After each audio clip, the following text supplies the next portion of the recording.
Bloomberg Audio Studios. Podcasts, radio, news. Welcome to our TV audience and radio audience worldwide here in the Treasury Department with Secretary Janet Yellen. Great to be with you, and there's a lot I hope to cover. And I wonder if we could begin first with your work on the world stage. We can start with Ukraine. And something that Bloomberg reported overnight is that you and the administration are considering new sanctions on Russian oil, perhaps looking at Russian oil exports, at these shadow tankers that the Russian government has. I guess, first of all, I wonder if you can confirm that those conversations, those discussions are underway.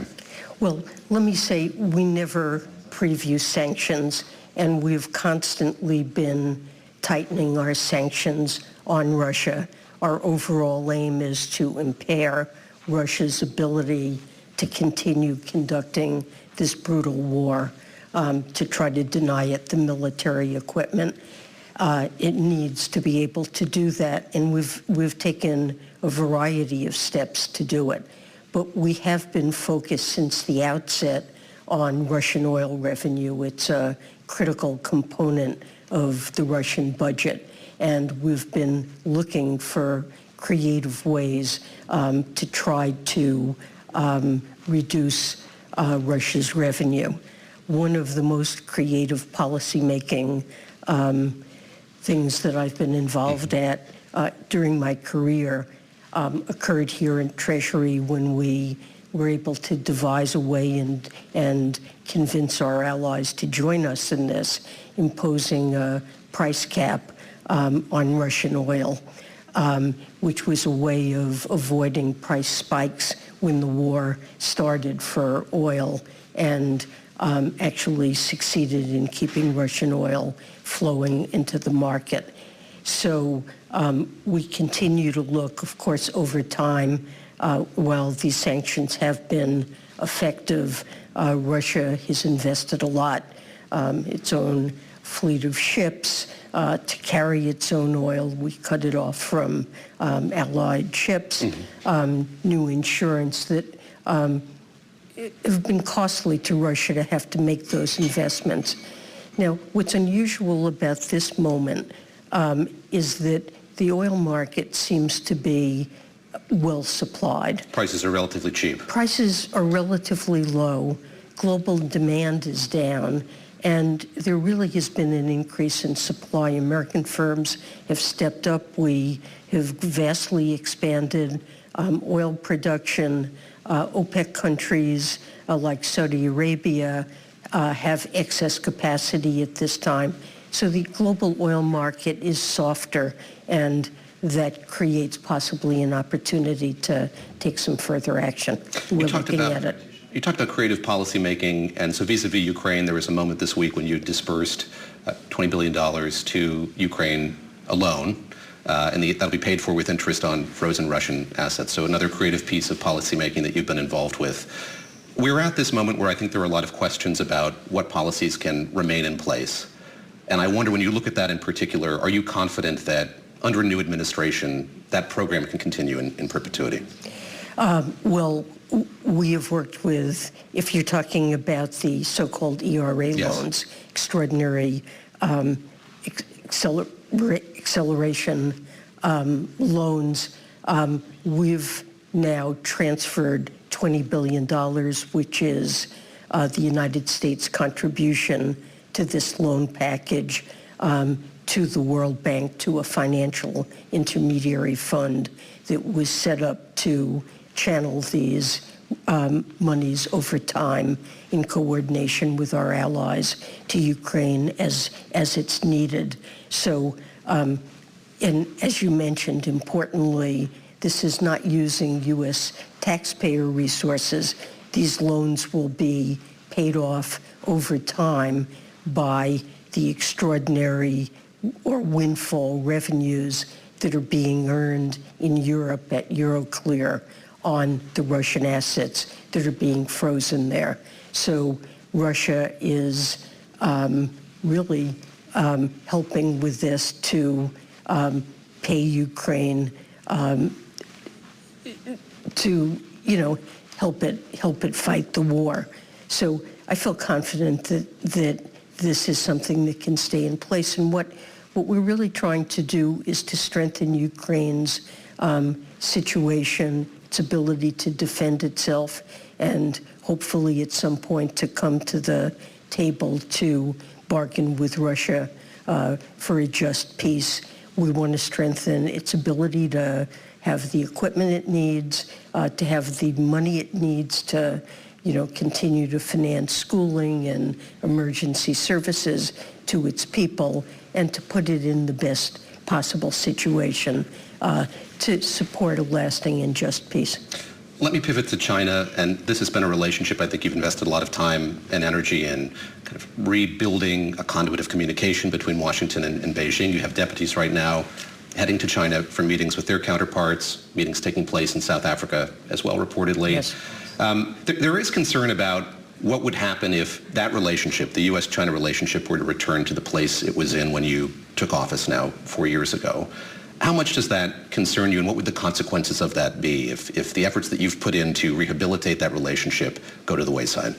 So I do think it's important to have ongoing communications at all levels, from the president and Xi talking to senior U.S. officials to staff that need to communicate.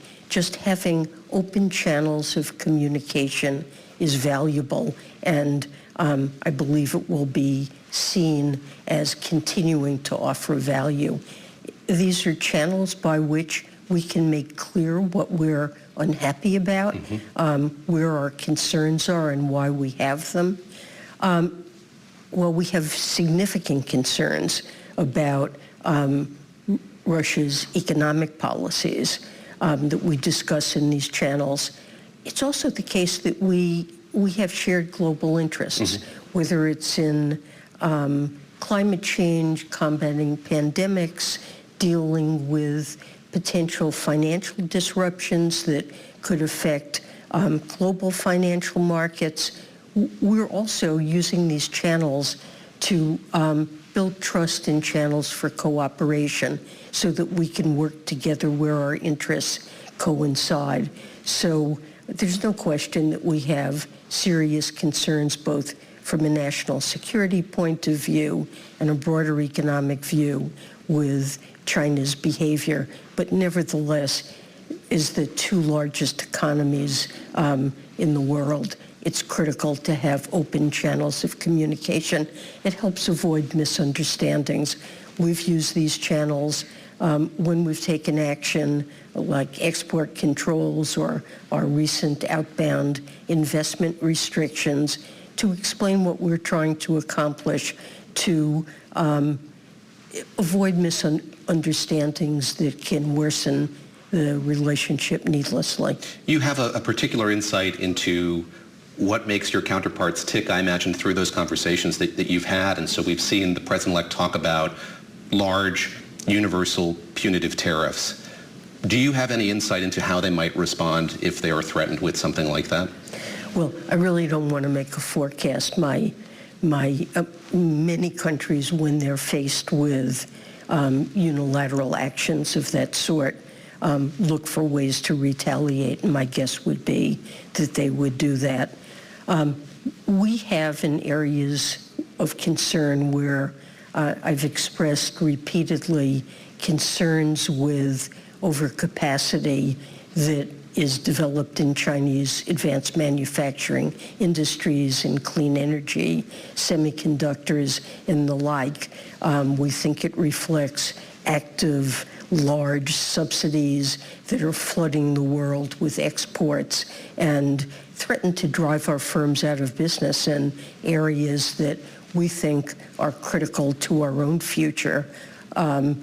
We've put in place tariffs. Now, they're strategic. They affected $18 billion worth of trade, certainly not all of our trade with China. And we did it to make sure that China's actions don't undermine our own plans to support these sectors.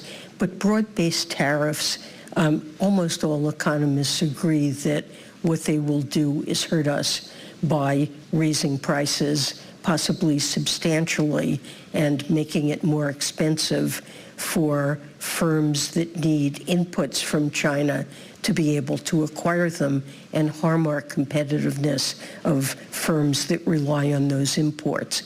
So we've taken a strategic approach, focusing narrowly, and a broad-based approach I have serious concerns with, as most economists do. There's been a lot of talk about the dollar, the safety of the dollar as a global reserve currency. And I wonder if that's something that you think Americans should be preoccupied with. It's something that we hear about from the president-elect and his team. Something else they've floated is perhaps the opportunity for a successor to the Plaza Accords. There could be, as it's been put, a Mar-a-Lago Accord where you could get the U.S. together with Europe and China and Japan, maybe talk about domestic production, how to narrow trade deficits. Is there an appetite or an opportunity for that? And is this something that you think most Americans should be worried about? Well, you started by asking me about, I think, the reserves. Take the that bite reserve first, role yes. of the dollar. And the use of the dollar in global transactions and financial markets and in trade is underpinned by a very strong U.S. economy with deep and liquid capital markets, the role of treasuries as the safest asset in the world, the rule of law, a well-managed economy with low inflation and solid macroeconomic policy. And when you think about what other currencies could possibly replace the dollar, the list is short. Possibly there's no currency that at this point could possibly rival the dollar. So I do think it's advantageous to the United States that the dollar is used as the reserve currency. But I don't see the dollar under threat. And in terms of an agreement that could affect the value of the dollar, you know, the policy that our administration has articulated is that major countries should have the value of their currencies determined in world markets. So intervention might be appropriate on occasion to counter extreme volatility, but we believe that it's best for markets to determine the value of the dollar, and there hasn't been any intervention in foreign exchange markets. I think it should stay that way. Now, we do issue a foreign exchange report twice a year. We are not approving of countries that attempt to manipulate their own currencies to try to gain a competitive advantage. And we're very attentive and react strongly when we see countries manipulating their currency to try to retain an advantage. And of course, we work with our other countries routinely to discuss coordination of macroeconomic policies to make sure what we all do translates into success for as many countries as possible in the global economy. I'll ask you a last question just about the fiscal outlook. The person that Donald Trump has named as your presumptive successor, Scott Bessent, has suggested that he wants to cut the deficit in half by 2028. Is that necessary? Is that even possible? I guess what I'm asking more broadly is how worried are you about the fiscal outlook at this point in time? Well, I am concerned about the fiscal outlook, and I believe that deficit reduction is necessary to keep us on a sustainable fiscal course. Now, President Biden signed into law $1 trillion of deficit reduction over the next 10 years. He did that in the agreement to raise the debt ceiling. And our budget proposes an additional $3 trillion of deficit reduction over 10 years. And I think that's necessary to make sure that our fiscal path is sustainable. Now, Congress hasn't really done anything to, beyond what I've mentioned, to improve the fiscal outlook, and I think that's a shame. I'm disappointed in that, and I think Congress needs to work hard on that. There is a threat going forward that many of the provisions on the individual tax side of the Job Cuts and Tax Act, JCTA, enacted by the Trump administration and Congress in 2017. They will sunset at the end of next year. And many Republicans have expressed a desire to keep all those provisions in place. CBO said that will cost $5 trillion over 10 years. So that really is, and so that would be a blow in a situation where I believe an additional $3 trillion, that not doing the $5 trillion and $3 trillion more is necessary. And if the provisions are just extended, this will be a serious blow without finding ways to pay for them. We proposed a lot of pay-fors that we think would fairly ask corporations, wealthy individuals to pay their fair share. We've negotiated an international tax agreement that would create a level playing field worldwide for multinationals. The United States has not yet joined, although many other countries have.